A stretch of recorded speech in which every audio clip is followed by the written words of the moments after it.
Hello, once again, this is Small, video journal that I actively follow at the end of every single year and have been doing this since 2021, which you can check in description.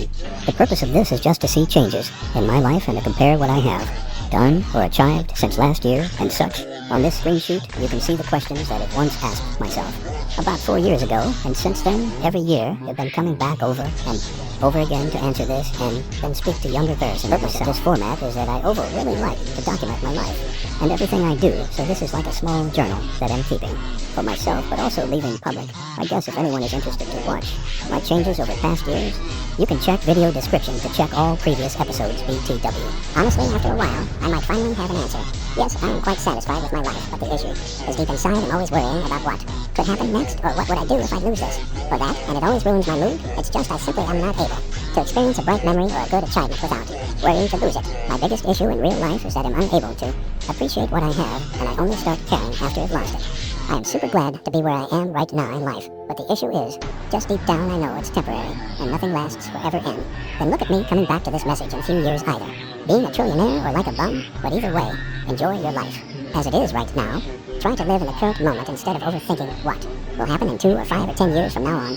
Focus on positive things in your life instead of thinking of shit that'll happen or not happen one day. I am glad for everything that's in my life right now, and am not complaining. This is genuinely such useless information I don't even know why I've asked this myself 5 years ago.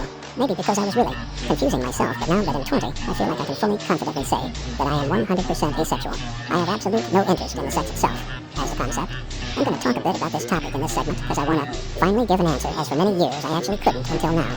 So if you don't want to hear this, then skip this segment to the next one. P. I have absolute no attraction to that process. I feel nothing from it. I never imagine or really think of it at all.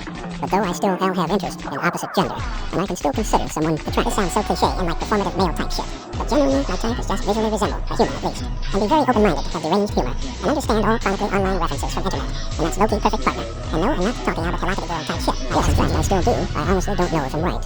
But I'm trying to distance myself from any people at all. I don't want to get close with anyone that purely found me, just because I'm some YouTuber.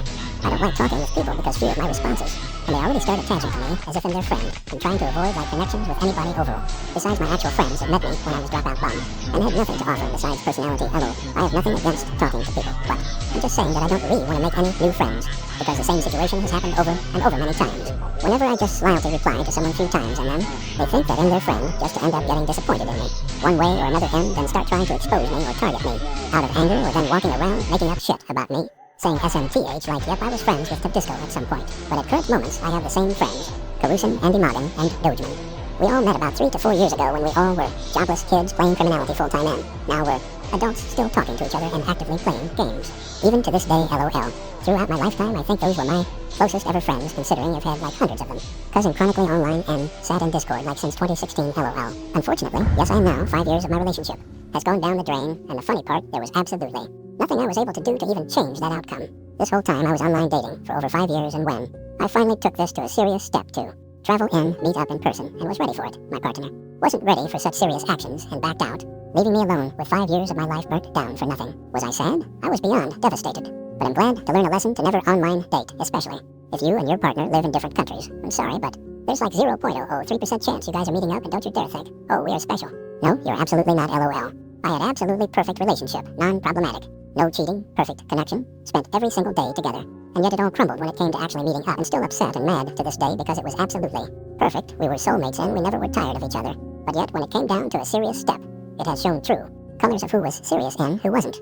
And I'm now heartbroken. Even thinking of this devastates me badly. But oh well, it already happened and nothing I can do about it. I'm not going to cry or kill myself because even after losing your reason to live, you should find a new one and go ahead and enjoy it. I am melancholic yet always optimistic. I have no idea how does my brain even work, honestly. And no, I'm not going to start pissing myself and crying. If you want to troll me and laugh at my breakup, go ahead if that's what makes you happy. I don't really mind. My overall take on this world is if you can find anything funny, then you are overall a happier and simpler person. The more you laugh, then the longer you live. If I died one day, I deadass wouldn't mind if I was mummified, LO. Maybe my view on this world is messed up a bit, but in my opinion, you can take anything as comedy if that makes you feel happy and laugh. So yeah, I like where I'm going with this at this point. I think it's just alright, honestly. I'm grateful for what I have. I'm still mentally recovering from the breakup, even though it happened all the way back in like September, but I'm surely recovering. And maybe it was a good thing, because it began working out. And I see some improvements. My entire life I was very embarrassed in my body, wow, because I was super skinny, like a literal stickman. I'm not joking. I looked like a cancer patient, but I finally managed to gain some mass. and have like fucking meat and muscle in my body instead of having my skeleton poke through skin. I don't know much else to put in here besides that I've been also trying to hang out with people more in real life. My whole entire life I was genuinely super asocial and awkward, being unable to talk at all and suffer from insane stutter, but very recently going outside more often has helped me improve, and now I'm able to hold conversations with like cashiers, taxi drivers, and people, and it's actually pretty fun and refreshing to talk with someone in person, LOL. Just ignoring my awkwardness, and it's genuinely working. And I can hold dialogues with people in person, wow. Quite an achievement considering like approximately 7 years ago, I couldn't say a word, and only at age 20 have held hands, hugged, and kissed. YEPP, that's me. Loki kinda sound like some insert black-pilled chud right now, but I am NO, so do not insult me like that. I always hated those, and just like silly causes, and scared of women, greater than, underscore, type shit. I also just had a problem with communication, because my entire life I was just super anxious and awkward only.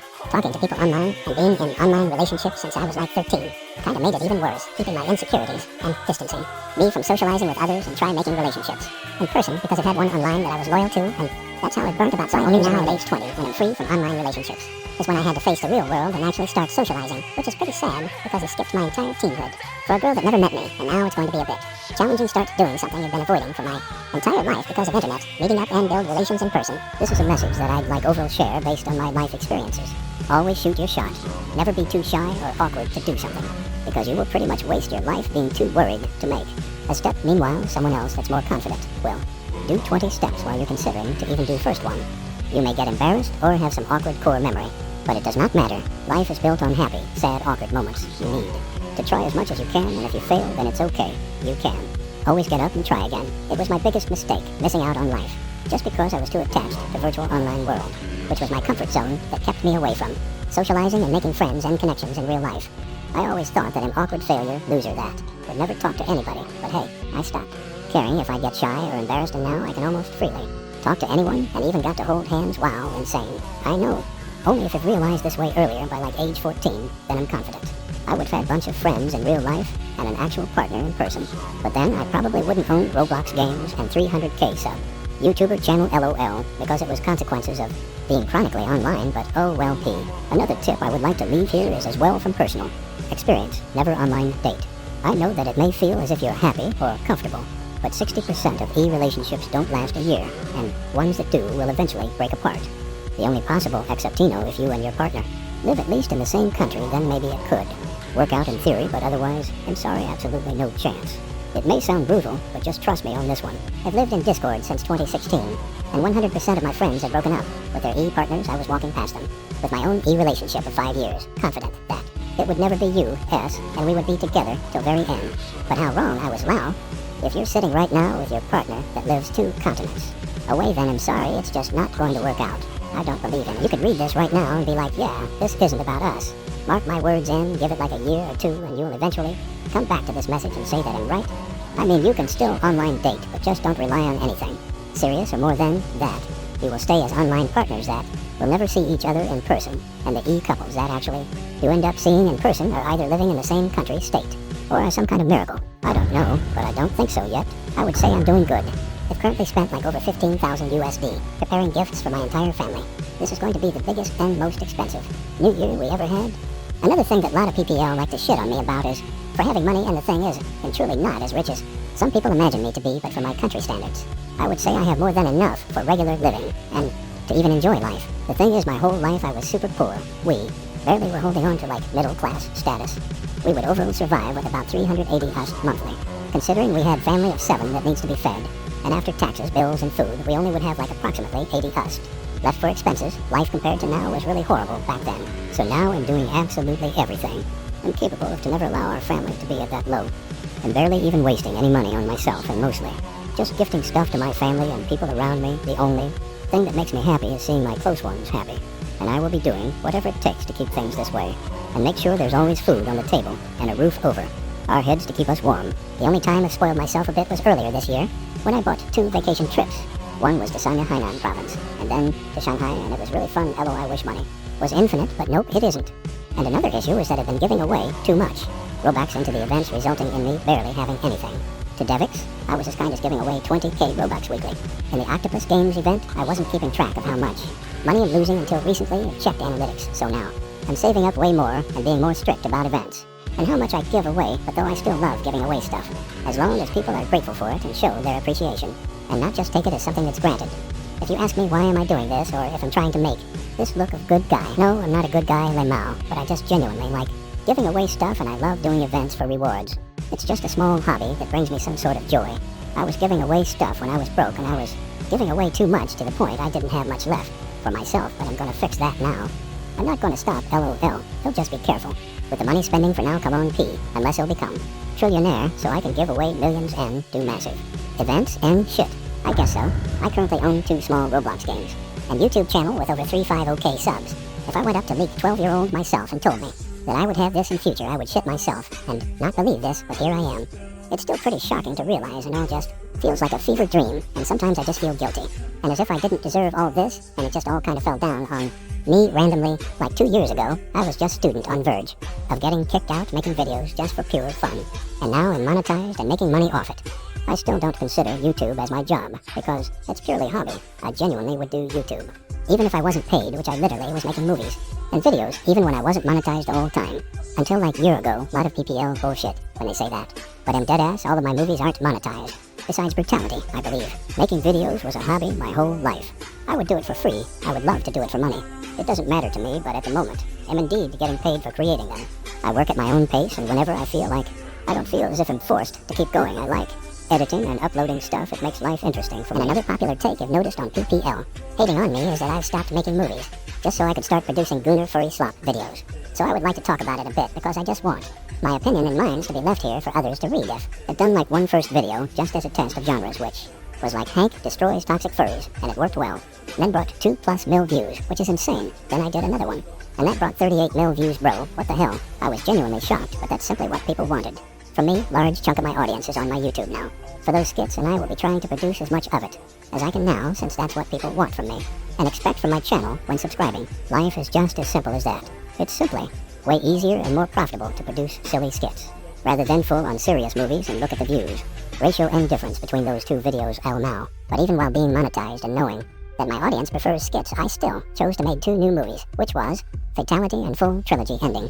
I will still occasionally work on movies whenever I have really good idea that I like.